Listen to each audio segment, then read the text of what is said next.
This is the last week. Articulation, legato.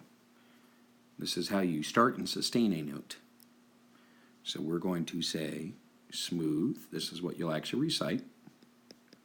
Comma, unbroken. So you will always know what legato means. And connected.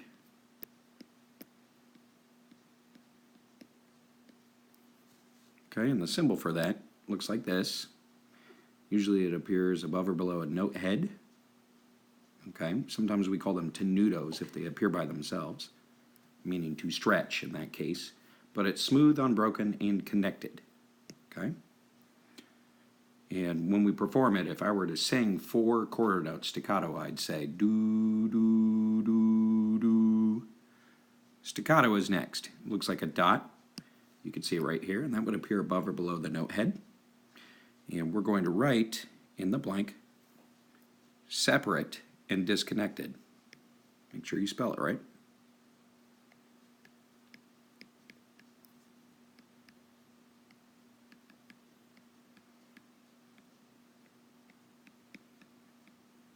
So the exact opposite of legato, basically.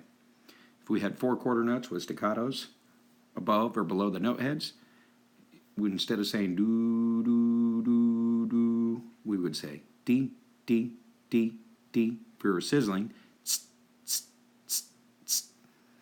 Okay, next one, tie. Hopefully you know what this means. Curved line. If you've at least played your scales, you should know how to do that. Connecting 2 notes. Notice I'm leaving space below again. Comma, because this is a bigger box. Same pitch.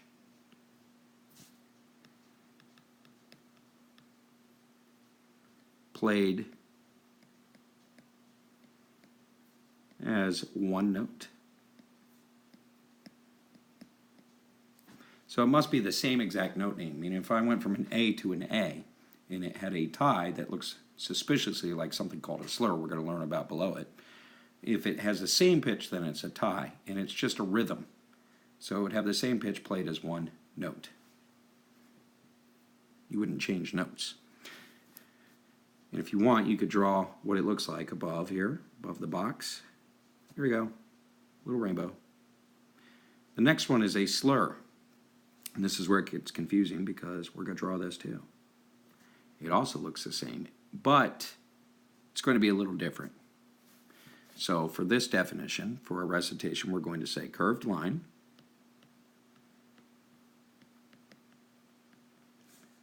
connecting 2,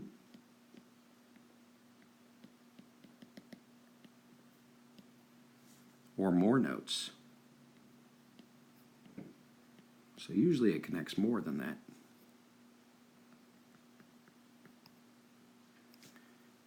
Different pitch.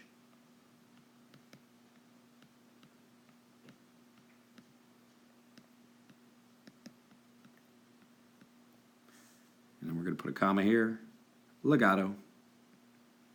If you're a trombone player, you're not going to be able to do a real slur, so you're going to use what we call a legato tongue in order to do that. And for the trombone players I teach, we say lu or do to achieve that. So instead of ta or tu, like a normal articulation, whenever we see that symbol, any note after the initial tu or ta, we're going to use do or lu, which is just a lighter version. Of course, we have to move the slide really fast. Accent. Accent looks like this symbol here. Looks like a little alligator mouth or greater than symbol. And what it means is to emphasize the note.